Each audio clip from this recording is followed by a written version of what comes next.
ইতিহাসের বাঁক বদলের সময়ে জাতির কর্ণধার, জাতির নেতৃত্ব যদি সিদ্ধান্ত গ্রহণ করতে ভুল করে, তাহলে তার খেসারত শতাব্দী কাল পর্যন্ত গুনতে হয় গোটা জাতিকে।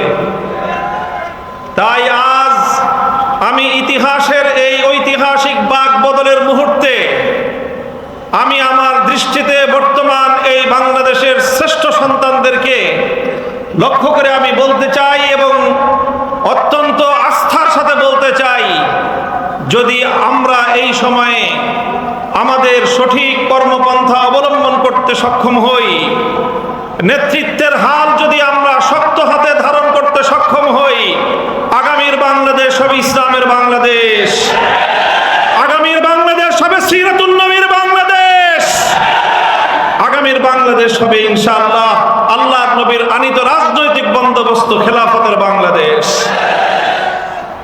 মুহতারাম হাজিরিন, এই জন্য আমাদের সামনে সিরাতুন নবীর একটা গুরুত্বপূর্ণ আদর্শ আমি আজ উপস্থিত এই অডিয়েন্স, এই জনসমুদ্রকে লক্ষ্য করে বলছি এবং পর্যায়ক্রমে আমার গোটা জাতিকেই আমি আমার এই বার্তা ইসলামের পক্ষ থেকে, ওলামায়ে উম্মতের পক্ষ থেকে পৌঁছে দিতে চাই।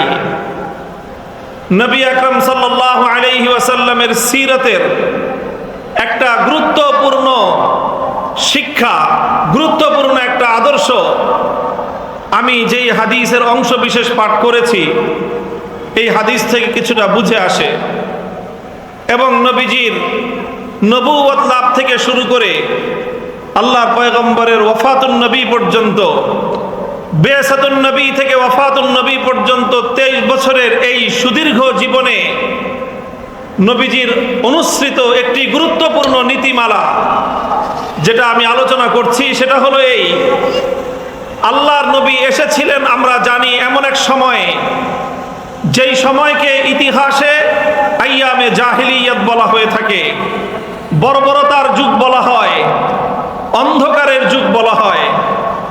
সেই অন্ধকার যুগে আল্লাহর নবী নবুয়তের প্রদীপ জ্বাললেন। আল্লাহর পয়গম্বর আল্লাহর পক্ষ থেকে নাজিলকৃত মহাগ্রন্থ আলোকবর্তিকা আল কোরআনের আলো প্রজ্বলিত করার মধ্য দিয়ে জাহিলিয়াত এবং বর্বরতার সকল তিমির অন্ধকার তিনি দূরীভূত করলেন। গোটা বিশ্ববাসী যেই আলোয় উদ্ভাসিত হলো, আল্লাহর পয়গম্বরের সিরাত এবং কোরআনের আলোতেই সারা দুনিয়া সেই জাহিলিয়াতের অন্ধকার থেকে মুক্তি লাভ করেছিল।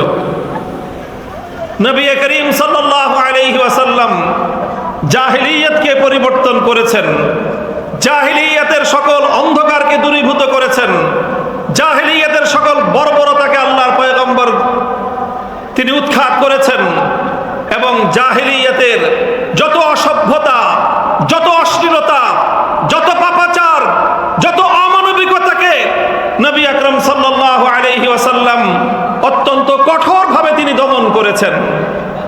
এটা ছিল রাসূল সাল্লাল্লাহু আলাইহি ওয়াসাল্লামের সিরাতের অত্যন্ত গুরুত্বপূর্ণ একটা অধ্যায়। লক্ষ্য করেন এদিকে, একটা খুব গুরুত্বপূর্ণ বিষয় সিরাতের। আল্লাহর পয়গম্বর মুহাম্মদুর রাসূলুল্লাহ সাল্লাল্লাহু আলাইহি ওয়াসাল্লাম একদিকে যেমনি ভাবে জাহিলিয়াতের সকল বর্বরতা, অমানবিকতাকে অত্যন্ত কঠোর হাতে তিনি দমন করেছেন, অপরদিকে আল্লাহর নবী সেই প্রাচীন কাল থেকে চলে আসা যেই সকল ভালো নীতিগুলো ছিল, যেই সকল ভালো ভালো কর্মকাণ্ডগুলো ছিল, সেগুলোকে আল্লাহর নবী শুধুমাত্র এই কারণে যে সেটা আমার নবুয়তের পূর্ব থেকে চলে আসছে, এই কারণে আল্লাহর নবী কোনো ভালো কর্মকাণ্ডকে, কোনো ভালো আদর্শকে আল্লাহর নবী কখনোই উৎখাত করবেন তো দূরের কথা, সেটাকে অসম্মান এবং অমর্যাদা পর্যন্ত আল্লাহর নবী করেননি।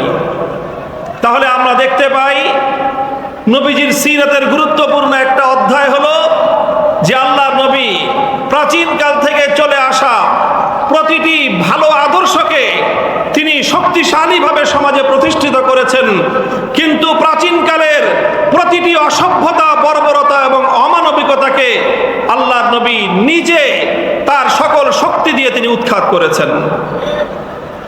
আমি দৃষ্টান্ত হিসেবে এক দুটি কথা বলতে পারি। নবী আকরাম সাল্লাল্লাহু আলাইহি ওয়াসাল্লাম তিনি নবুয়ত লাভ করার আগে থেকে পবিত্র মক্কা নগরীতে বাইতুল্লাহর তাওয়াফের কার্যক্রম চলতো। আল্লাহর ঘরের তাওয়াফ করা উত্তম আদর্শ ছিল। আল্লাহর পয়গম্বর নবুয়ত লাভ করার আগে থেকেই মানুষ বাইতুল্লাহ শরীফে আগমনকারী হাজীদেরকে নানাভাবে আপ্যায়ন করাটাকে নিজেদের জন্য গৌরবের মনে করত। আল্লাহর নবী এটাকে আরো বেশি উৎসাহিত করেছেন। জমজমের পানি পান করানোর মধ্য দিয়ে হাজী সাহেবানদের তৃষ্ণা নিবারণ করা এটা একটা মানবিক কাজ ছিল। আল্লাহর নবী জমজমের পানি পান করানোর এই গৌরবোজ্জ্বল অধ্যায়কে এতটুকু ম্লান হতে দেননি, বরং তিনি জমজমের পানি পান করানোর এই গৌরবময় কার্যক্রমকে আরো বেশি ঊর্ধ্বে তুলে ধরেছেন। বাইতুল্লাহর চাবি বহন করা, বাইতুল্লাহর দরজার চাবি বহন করাটা সম্মানজনক একটা বিষয় বলে জাহিলিয়াতের যুগ থেকেই পরিচিত ছিল। আল্লাহর নবী জাহিলিয়াতের সেই চলে আসা সময় থেকে চলে আসা বাইতুল্লাহর ঘরের দরজার চাবি বহন করার এই মর্যাদাকে তিনি এতটুকু পর্যন্ত তিনি গুরুত্বহীন করেননি, বরং আল্লাহর নবী মক্কা বিজয়ের পরে উসমান ইবনে আবি তালহার হাতে এই চাবি দিয়ে, তার হাতে বাইতুল্লাহর চাবি উত্তোলন করে দিয়ে তুলে দিয়ে নবী বলেছিলেন, খালিদাতান তালিদাতান লা ইয়ানজিউহা মিনকুম ইল্লা যালিমুন। হে উসমান ইবনে আবি তালহা, আজ আমি তোমার হাতে এই পৃথিবীতে আল্লাহর ঘর বাইতুল্লাহর চাবি তথা মর্যাদার এবং গৌরবের এই প্রতীক তোমার হাতে তুলে দিলাম। তোমার পরে তোমার বংশধর এই চাবি বহন করবে। কোন অত্যাচারী জালেম ছাড়া কেউ তোমাদের হাত থেকে এই গৌরব এবং মর্যাদা কেড়ে নিতে পারবে না। আল্লাহর কোরআন আল্লাহর নবীর এই নীতিকে সমর্থন দিল।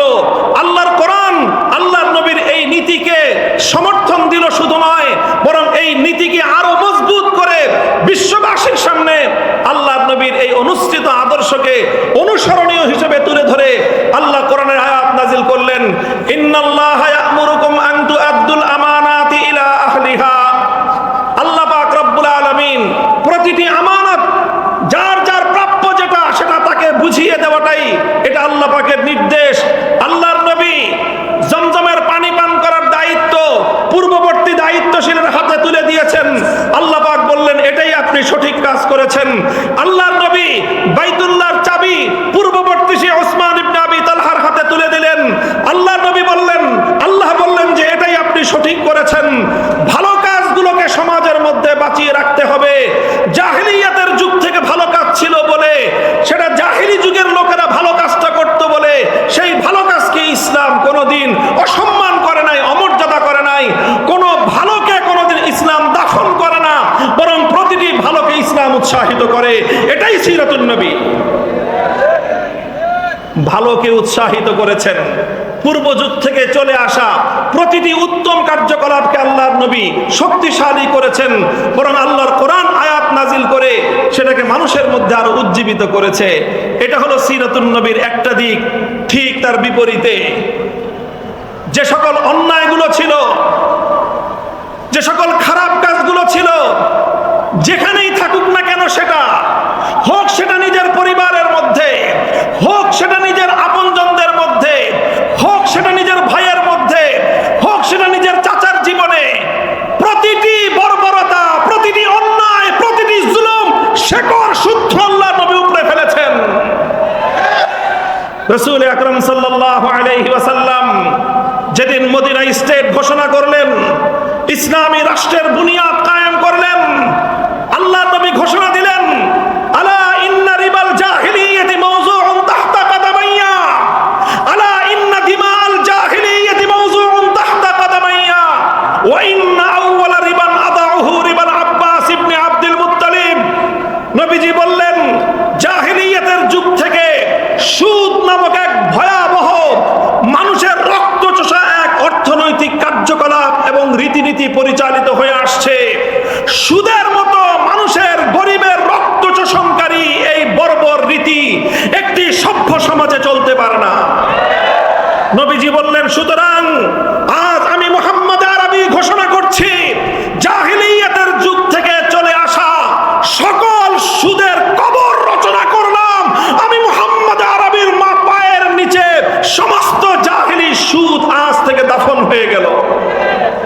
ওয়া ইন্না আউওয়ালা রিবান আদাহু রিবাল আব্বাস ইবনে আব্দুল মুত্তালিব।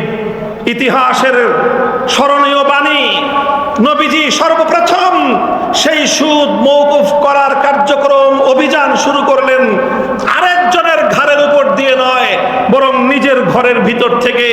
নবীজি বললেন, আমার আপন চাচা আব্বাস বিন আব্দুল মুত্তালিব, যিনি আরবের অন্যতম বড় ব্যবসায়ী ছিলেন সুদের ভিত্তিতে, মানুষের কাছে বিপুল পরিমাণ অর্থ তার পাওনা ছিল, লগ্নি করা ছিল সুদের ভিত্তিতে, বিপুল পরিমাণ সুদ তিনি মানুষের কাছে পেতেন। নবীজি বললেন, আমার চাচা আব্বাসের পক্ষ থেকে আমি মুহাম্মদ আরবি দায়িত্ব নিয়ে ঘোষণা করছি, আমার চাচার সুদ কেউ পরিশোধ করবে না, শুধুমাত্র আমার চাচাকে মূলধন ফেরত দেবে, আর 1 টাকাও সুদ কেউ আমার চাচাকে দেবে না। এভাবেই সকল সুদকে আমি মওকুফ ঘোষণা করলাম। পূর্বকাল থেকে চলে আসা প্রতিটি বর্বর নীতি, প্রতিটি অসভ্য নীতি, প্রতিটি অমানবিক নীতি নবী আকরাম সাল্লাল্লাহু আলাইহি ওয়াসাল্লাম এভাবেই নির্মূল করেছেন।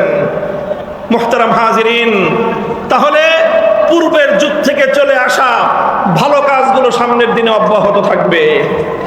পূর্বের সময় থেকে চলে আসা ভালো আদর্শগুলো সমাজের মধ্যে উজ্জীবিত থাকবে, আরো বেশি উজ্জীবিত করা হবে, আরো বেশি উৎসাহিত করা হবে। কথা বলেন ঠিক কিনা?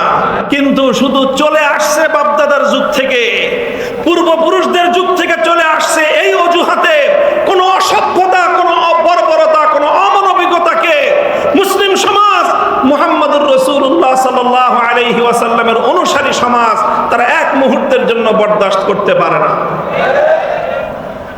আমি সিরাতুন নবীর এই মৌলিক দর্শনটি আপনাদের সামনে তুলে ধরলাম।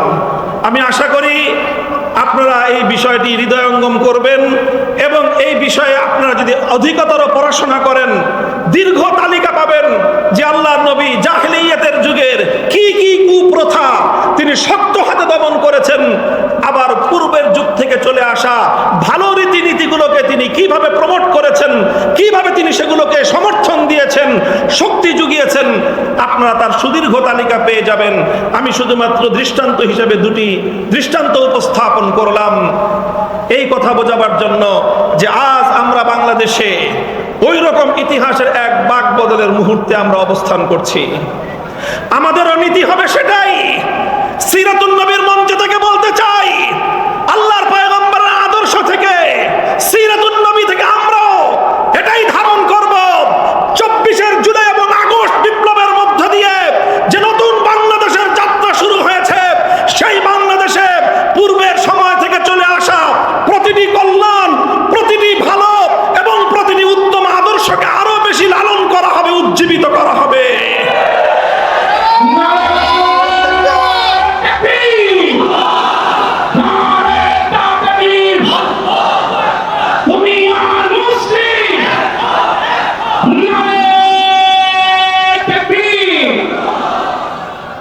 শুধু পূর্ব থেকে চলে আসা ভালো আর উত্তম আদর্শগুলোকে উজ্জীবিত করলেই চলবে না, পূর্ব থেকে চলে আসা সকল বর্বর, অন্যায়, জুলুমের নীতিগুলোকে উৎখাত করতে হবে? বলেন কথা ঠিক না বেঠিক? আমরা আমাদের অবস্থান জাতির সামনে পরিষ্কার ঘোষণা করছি, প্রতিটি ভালোর সঙ্গে আমরা আছি, প্রতিটি মন্দের উৎখাতের যুদ্ধে আমরা প্রথম সারিতে আছি। বলবেন হুজুর পূর্ব থেকে ভালো কি কি চলে আসছে, সংক্ষিপ্ত চার্ট উল্লেখ করে দেই। পূর্ব থেকে চলে আসছে ভালো। 1905 সালে এই পূর্ববঙ্গের মুসলমানদের ইসলামী চেতনা, মুসলিম জাতিসত্তার উত্থান এবং উন্নয়নের জন্য এই পশ্চিমবঙ্গের আধিপত্য খর্ব করে, দাদা বাবুদের আধিপত্য, তাদের প্রভুত্বকে খর্ব করে মুসলমানরা যেন তাদের পায়ের উপর দাঁড়িয়ে নিজেরা স্বাধীন জাতিসত্তা গঠন করতে পারে, সেই জন্য 1905 সালে বঙ্গভঙ্গ করা হয়েছিল। আমরা সেই বঙ্গভঙ্গের চেতনাকে সামনের দিনে অব্যাহত রাখতে চাই। আমরা বলতে চাই, আমার সোনার বাংলাদেশ আর কোনোদিন দাদা বাবুদের গোলামে পরিণত হবে না।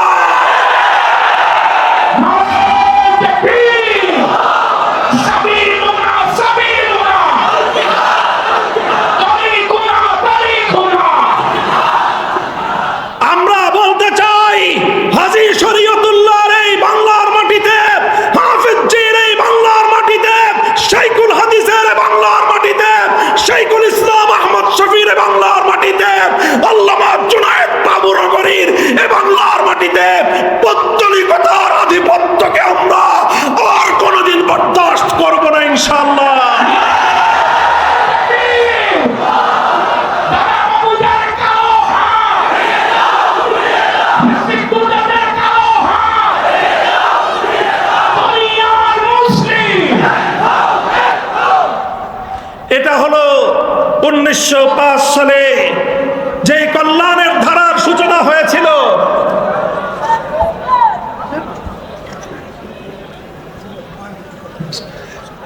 আল্লাহু আকবার।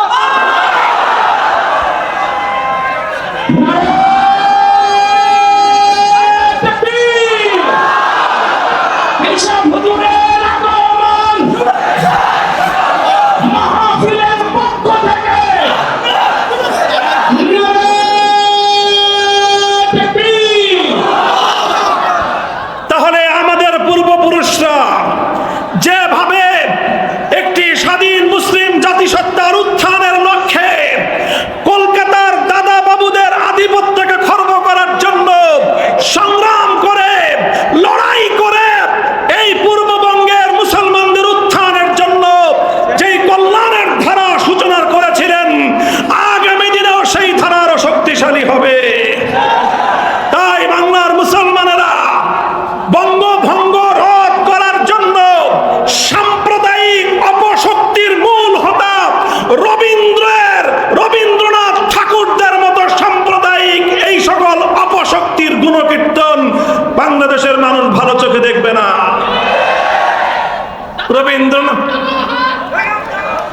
রবীন্দ্রনাথ ঠাকুর সাহিত্যিক মানুষ, তার সাহিত্য পড়বেন, কবি মানুষ, তার কাব্যের অনুসরণ করবেন, কিন্তু তার বস্তা পচা সাম্প্রদায়িক মুসলিম বিদ্বেষী সেই দাদা বাবুদের খবরদারি এবং আধিপত্যের চেতনাকে যদি বাংলার মাটিতে আমদানি করার, আবার নতুন করে পুনর্জীবিত করবার পায়তারা করা হয়, একসঙ্গে বুকের রক্ত দিয়ে প্রতিহত করতে হবে।